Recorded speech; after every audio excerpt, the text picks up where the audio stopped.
এগরায় জমিদার বাড়ির কালী পুজোকে ঘিরে সাজু সাজু রব। জমিদারি নেই, কিন্তু প্রথা অনুযায়ী পুজো চলে আসছে 350 বছরের প্রাচীন কালী পুজো।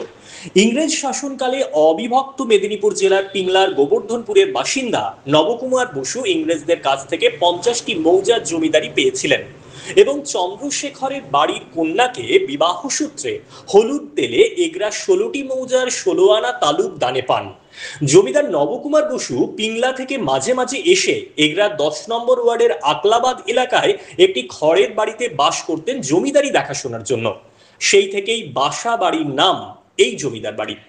ধৈর্য ও নিষ্ঠার সঙ্গে প্রজাদের কাছ থেকে কর আদায়ের জন্য ইংরেজ বাহাদুর বসু পরিবারকে চৌধুরী উপাধি দিয়েছিলেন।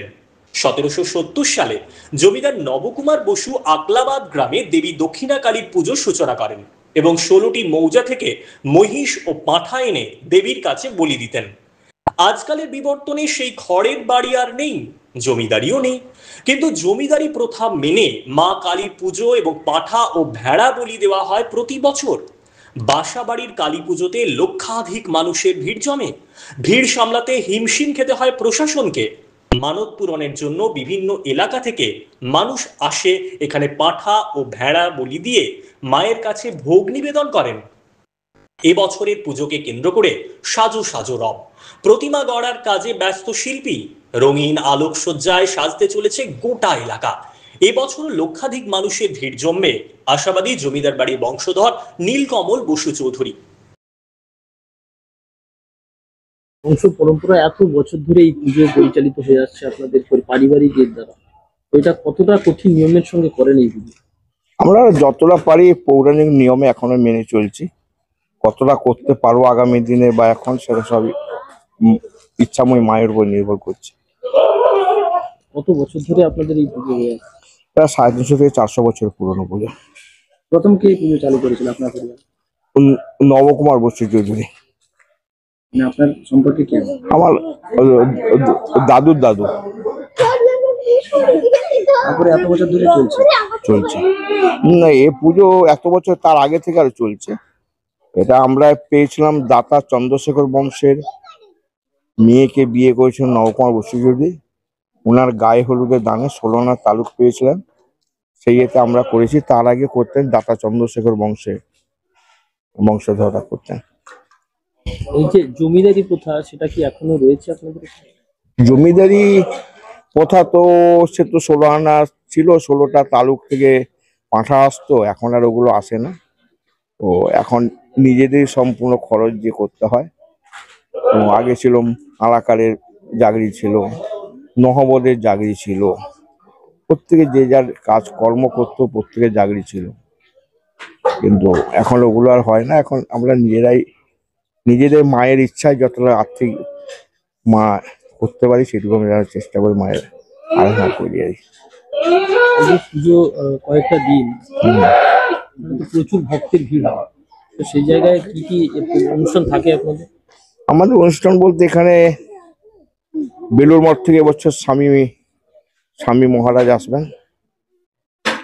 তো ওনাকে দিয়ে মায়ের মূর্তি উন্মোচন হবে এবং এখানে কিছু মায়ের সম্পর্কে ওনারা বলবেন। এরপরে আমাদের আগে যাত্রা হতো, এখন যাত্রা করা যায় না, বিশাল খরচ এবং জায়গা শর্ট হয়ে গেছে। যাত্রাটা বাদ দিয়ে এখন এই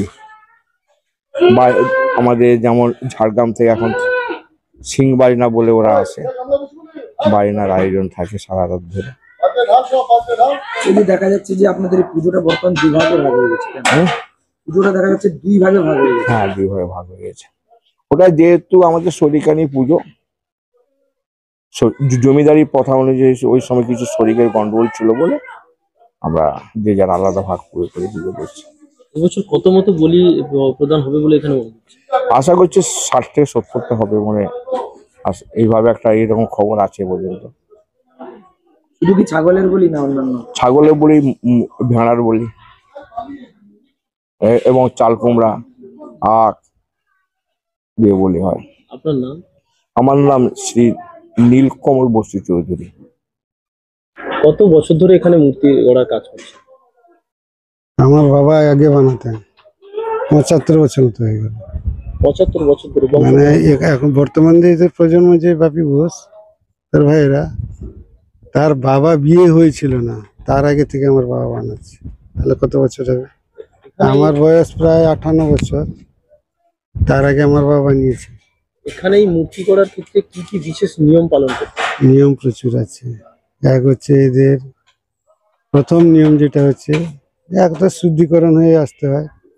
তারপরে এই যে অন্যান্য জায়গায় মাটিটা তৈরি করা হয়, এটা পা দিয়ে হয় না, হাত দিয়ে তৈরি করতে হয়। আর যখন আমি চক্ষুদান করি অভুক্ত অবস্থায় করতে হয়। তারপরে অন্যান্য যে যে বিধি নিয়ম তাদের আছে, এই যে মাটি দেওয়ার আগে নাভিতে তার যেসব জিনিসপত্র দিয়ে, যেরকম তিল কাঞ্চন সোনা টোনা দিয়ে সঙ্গে করা হয়। মানে সম্পূর্ণ পৌরাণিক নিয়ম মেনে পৌরাণিক তাদের আধার থেকে আগেকার। আপনার নাম? আমার নাম হচ্ছে গুরুপদ দাস। বলির ক্রিয়াটা করেন প্রত্যেক বছর? প্রত্যেক বছর। কত বছর ধরে করে আসছেন? আমার ধরুন 52 বছর বয়স, আমি 17 বছর বয়স থেকে আমার বাবার কাছ থেকে শিখে আমি এই কাজ করছি, দীর্ঘদিন ধরে এই কাজই করছি। বংশ পরম্পরায় এই মন্দিরে হ্যাঁ, এই মন্দির সে মন্দির, আরো একটা সেখানে আছে আদিকালী মন্দির। আমি 4-5 জায়গায় কালী পুজো রাত্রে করি। তো মোটামুটি এটা আমার ঘরেরই পুজোর মতন, সবই আমি সবই করি। বাবুরা শুধু পয়সা দেয়, আমি সবই করি, এই যে কিন্তু দীর্ঘদিন ধরেও চলছে। এই যে বলি প্রথা বিভিন্ন জায়গায় বন্ধ করে দেওয়া হ্যাঁ, হচ্ছে, সেক্ষেত্রে এখানে আপনাদের কোনো সমস্যা না আমাদের কোনো সমস্যা, আইনি কোনো জটিলতা? না না না। আমাদের থানা কেন, চেয়ারম্যান কেন এবং কাউন্সিলর কেন, সবাই হেল্প করে, সবাই আসে, সবাই থাকে, কোনো অসুবিধা নেই আমাদের। এই যে বলিটা কত বছর ধরে এটা চলছে প্রথম থেকে? ও অনেক দিন, 200 বছরের বেশি, সে আমি বলতে পারবো না। আমার বাবা 96 বছর অবধি করেছে, আমি ধরো আজকে 52 বছর, মানে 17 বছর বয়স থেকে করছি, কোনো অসুবিধা নেই। প্রত্যেক বছর কত আনুমানিক কত বলি? আনুমানিক 105-7 বিভিন্ন হয়ে যায়। এবছর মনে হয় যতটা সম্ভব 150 পারিয়ে যাবে। এই বলি দেখার জন্য তো বিভিন্ন না, প্রচুর লোক আসে, এবং এ মায়ের পুজো বিশাল ব্যাপার, এই মানে বলি- লোকে লোকারণ্য হয়ে যায় এখানে। যখন বলি ক্রিয়া শুরু করেন কি কি নিয়ম, কতটা কঠিন নিয়ম মানতে হয়? মানে আমাদের এই উপবাস থাকতে হয়, কোনো খাওয়া দাওয়া হয় না, পাঁঠাগুলো স্নান করে দেয়, উচ্চারণ করে দেয়। আমার ঘরেরই পুজোর মতন আমি সবই করি এখানে, কোনো অসুবিধা নেই আমার। নাম? নরেশ মাইতি।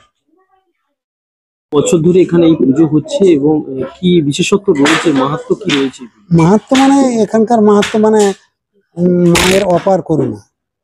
যিনি আবির্ভাব এখানে হয়েছেন প্রায় 1770 থেকেই পুজো চলছে। তা এখানে জমিদার মানে বহুদূর থেকে পিংলা থেকে এসে এখানে জমিদারের সূত্রে খাজনা আদায় করতেন।